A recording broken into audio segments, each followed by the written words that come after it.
Pengiriman Ini kepala dinilai babi. Terus apa yang terjadi pas dikirim itu, apa yang terjadi? Ini semacam ancaman kepada para pers. kebebasan pers, Pak. Nah, udah dimasak aja. Kalau kepala Kan babi udah mah jadi dimasak. hungry, Pak. Udah. Oh, dimasak aja. Ada Tanggapan juga anggapan jadi ancaman pembunuhan gitu Pak. Gimana Pak responnya Pak? Enggak lah, saya lihat dari media sosialnya Francisca yang wartawan Tempo itu, dia justru minta dikirimin daging babi. Itu kan semacam jokes saja, Pak. Iya, sama, artinya dia nggak terancam kan? Buktinya dia bisa bercanda, kirimin daging babi dong katanya. Tapi Tapi ini sudah diadukan ke Dewan Pers. Iya, kayak ini kan nggak tahu, ini kan problem mereka dengan entah siapa yang ngirim. Buat saya nggak bisa kita tanggapi apa-apa ini. Problem mereka entah dengan siapa yang ngirim, apakah itu beneran seperti itu atau cuman jokes, karena saya lihat juga mereka menanggapinya dengan jokes. Gitu. Jadi menurut saya nggak usah dibesar-besarkan. Ya. Tapi komitmen soal kebebasan pers di era Pak Prabowo ini tetap Ada yang dihalang-halangi bikin berita nggak? Kalau nggak ada yang dihalang-halangi bikin berita, itu artinya kebebasan pers kita bagus. Ada yang di stop buat bikin berita dan wawancara nggak? Nggak ada kan? Itu artinya kebebasan pers kita bagus. Ada yang takut nggak sekarang bikin berita? Ada yang dihalang-halangi nggak untuk liputan di istana? Kan nggak ada. Itu artinya nggak ada kebebasan pers yang dikekang. Kayak misalnya Tempo masih boleh menulis berita nggak? Boleh kan? Masih boleh siaran bocor halus nggak? Tetap boleh kan? Itu artinya pemerintah nggak ikut campur sama sekali, nggak ganggu sama sekali. Gitu. Pemerintah itu hanya berusaha meluruskan kalau medianya salah paham, kita luruskan. Kalau salah nulis statement, kita luruskan. Sisanya kan nggak ada tindakan apa-apa dari pemerintah. Kalaupun ada yang merasa dirugikan, lapor ke Dewan Pers. Kan undang-undangnya sudah jelas. Gitu. Jadi saya rasa nggak usah terlalu menjadi berita yang besar, karena kita nggak tahu itu dikirim oleh siapa, dalam maksud seperti apa, kita nggak tahu itu. Jadi kita nggak tahu menahu soal itu dan tidak mau dikait-kaitkan dengan itu, ya. Dan kalau dianggapnya bercanda oleh mereka, ya kalau bisa dikirim daging aja bisa dimakan, ya mungkin itu juga bisa dimasak kan, gitu. Jadi menurut saya itu bukan ancaman lah harusnya, ya. Makasih ya. Pengiriman Ini kepala dinilai babi. Terus apa yang terjadi pas dikirim itu, apa yang terjadi? Ini semacam ancaman kepada para pers. kebebasan pers, Pak. Nah, udah dimasak aja. Kalau kepala Kan babi udah mah jadi dimasak. hungry, Pak. Udah. Oh, dimasak aja. Ada Tanggapan juga anggapan jadi ancaman pembunuhan gitu Pak. Gimana Pak responnya Pak? Enggak lah, saya lihat dari media sosialnya Francisca yang wartawan Tempo itu, dia justru minta dikirimin daging babi. Itu kan semacam jokes saja, Pak. Iya, sama, artinya dia nggak terancam kan? Buktinya dia bisa bercanda, kirimin daging babi dong katanya. Tapi Tapi ini sudah diadukan ke Dewan Pers. Iya, kayak ini kan nggak tahu, ini kan problem mereka dengan entah siapa yang ngirim. Buat saya nggak bisa kita tanggapi apa-apa ini. Problem mereka entah dengan siapa yang ngirim, apakah itu beneran seperti itu atau cuman jokes, karena saya lihat juga mereka menanggapinya dengan jokes. Gitu. Jadi menurut saya nggak usah dibesar-besarkan. Ya. tapi komitmen soal kebebasan pers di era Pak Prabowo ini tetap Ada yang dihalang-halangi bikin berita nggak? Kalau nggak ada yang dihalang-halangi bikin berita, itu artinya kebebasan pers kita bagus. Ada yang di stop buat bikin berita dan wawancara nggak? Nggak ada kan?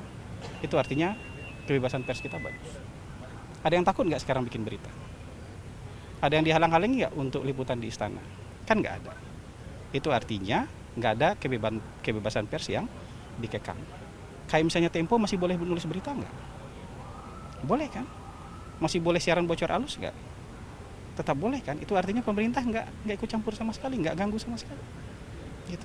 Pemerintah itu hanya berusaha meluruskan kalau medianya salah paham, kita luruskan. Kalau salah nulis statement, kita luruskan.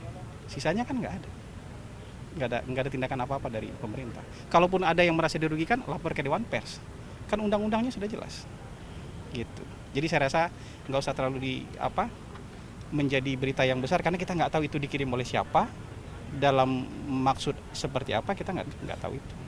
Jadi kita nggak tahu menahu soal itu dan tidak mau dikait-kaitkan dengan itu, ya. Dan kalau dianggapnya bercanda oleh mereka, ya kalau bisa dikirim daging aja bisa dimakan, ya mungkin itu juga bisa dimasak kan, gitu. Jadi menurut saya itu bukan ancaman lah harusnya. Pengiriman Ini kepala dinilai babi. Terus apa yang terjadi pas dikirim itu, apa yang terjadi? Ini semacam ancaman kepada para pers. kebebasan pers, Pak. Nah, udah dimasak aja. Kalau kepala Kan babi udah mah jadi angry bang. Udah. oh, dimasak aja. Ada juga Tanggapan anggapan jadi ancaman pembunuhan begitu Pak. Gimana Pak responnya Pak? Enggak lah, saya lihat dari media sosialnya Francisca yang wartawan Tempo itu dia justru minta dikirimin daging babi. Itu kan semacam jokes aja Pak. Iya, sama artinya dia nggak terancam kan? Buktinya dia bisa bercanda, kirimin daging babi dong katanya. Tapi artinya Tapi sih- sudah diadukan ke dewan pers. Iya kayak ini kan nggak tahu, ini kan problem mereka dengan entah siapa yang ngirim. Buat saya nggak bisa kita tanggapi apa-apa ini. Problem mereka entah dengan siapa yang ngirim, apakah itu beneran seperti itu atau cuman jokes, karena saya lihat juga mereka menanggapinya dengan jokes. Gitu. Jadi menurut saya nggak usah dibesar-besarkan. Ya. Tapi komitmen soal kebebasan pers di era Pak Prabowo ini tetap Ada yang dihalang-halangi bikin berita nggak? Kalau nggak ada yang dihalang-halangi bikin berita, itu artinya kebebasan pers kita bagus. Ada yang di stop buat bikin berita dan wawancara nggak? Nggak ada kan? Itu artinya kebebasan pers kita bagus. Ada yang takut nggak sekarang bikin berita? Ada yang dihalang-halangi nggak untuk liputan di istana? Kan nggak ada. Itu artinya nggak ada kebebasan pers yang dikekang. Kayak misalnya Tempo masih boleh menulis berita nggak? Boleh kan? Masih boleh siaran bocor halus nggak? Tetap boleh kan? Itu artinya pemerintah nggak ikut campur sama sekali, nggak ganggu sama sekali. Gitu. Pemerintah itu hanya berusaha meluruskan kalau medianya salah paham, kita luruskan. Kalau salah nulis statement, kita luruskan. Sisanya kan nggak ada. Nggak ada tindakan apa-apa dari pemerintah. Kalaupun ada yang merasa dirugikan, lapor ke Dewan Pers. Kan undang-undangnya sudah jelas. Gitu. Jadi saya rasa nggak usah terlalu menjadi berita yang besar, karena kita nggak tahu itu dikirim oleh siapa, dalam maksud seperti apa, kita nggak tahu itu. Jadi kita nggak tahu menau soal itu dan tidak mau dikait-kaitkan dengan itu, ya. Dan kalau dianggapnya bercanda oleh mereka, ya kalau bisa dikirim daging aja bisa dimakan, ya mungkin itu juga bisa dimasak kan, gitu. Jadi menurut saya itu bukan ancaman lah harusnya, ya. Makasih ya. Pengiriman kepala babi. Terus apa yang terjadi pas dikirim itu, apa yang terjadi? Ini semacam ancaman kepada para pers. kebebasan pers, Pak. Nah, udah dimasak aja. Kalau kepala Kan babi udah mah jadi dimasak, angry bang. Udah. oh, dimasak aja. Ada juga Tanggapan anggapan jadi ancaman pembunuhan begitu Pak. Gimana Pak responnya Pak? Enggak lah, saya lihat dari media sosialnya Francisca yang wartawan Tempo itu dia justru minta dikirimin daging babi. Itu kan semacam jokes aja Pak. Iya, sama artinya dia nggak terancam kan? Buktinya dia bisa bercanda, kirimin daging babi dong katanya. Tapi artinya Tapi sudah diadukan ke dewan pers. Iya kayak ini kan nggak tahu, ini kan problem mereka dengan entah siapa yang ngirim. Buat saya nggak bisa kita tanggapi apa-apa ini. Problem mereka entah dengan siapa yang ngirim, apakah itu beneran seperti itu atau cuman jokes, karena saya lihat juga mereka menanggapinya dengan jokes. Gitu. Jadi menurut saya nggak usah dibesar-besarkan. Ya. Tapi komitmen soal kebebasan pers di era Pak Prabowo ini tetap Ada yang dihalang-halangi bikin berita nggak? Kalau nggak ada yang dihalang-halangi bikin berita, itu artinya kebebasan pers kita bagus. Ada yang di stop buat bikin berita dan wawancara nggak? Nggak ada kan? Itu artinya kebebasan pers kita bagus. Ada yang takut nggak sekarang bikin berita? Ada yang dihalang-halangi nggak untuk liputan di istana? Kan nggak ada. Itu artinya nggak ada kebebasan pers yang dikekang. Kayak misalnya Tempo masih boleh menulis berita nggak? Boleh kan? Masih boleh siaran bocor halus nggak? Tetap boleh kan? Itu artinya pemerintah nggak ikut campur sama sekali, nggak ganggu sama sekali. Gitu. Pemerintah itu hanya berusaha meluruskan kalau medianya salah paham, kita luruskan. Kalau salah nulis statement, kita luruskan. Sisanya kan nggak ada.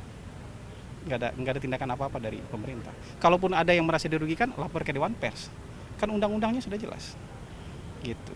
Jadi saya rasa nggak usah terlalu menjadi berita yang besar, karena kita nggak tahu itu dikirim oleh siapa, dalam maksud seperti apa, kita nggak tahu itu. Jadi kita nggak tahu menau soal itu dan tidak mau dikait-kaitkan dengan itu, ya. Dan kalau dianggapnya bercanda oleh mereka, ya kalau bisa dikirim daging aja bisa dimakan, ya mungkin itu juga bisa dimasak kan, gitu. Jadi menurut saya itu bukan ancaman lah harusnya, ya. Makasih ya.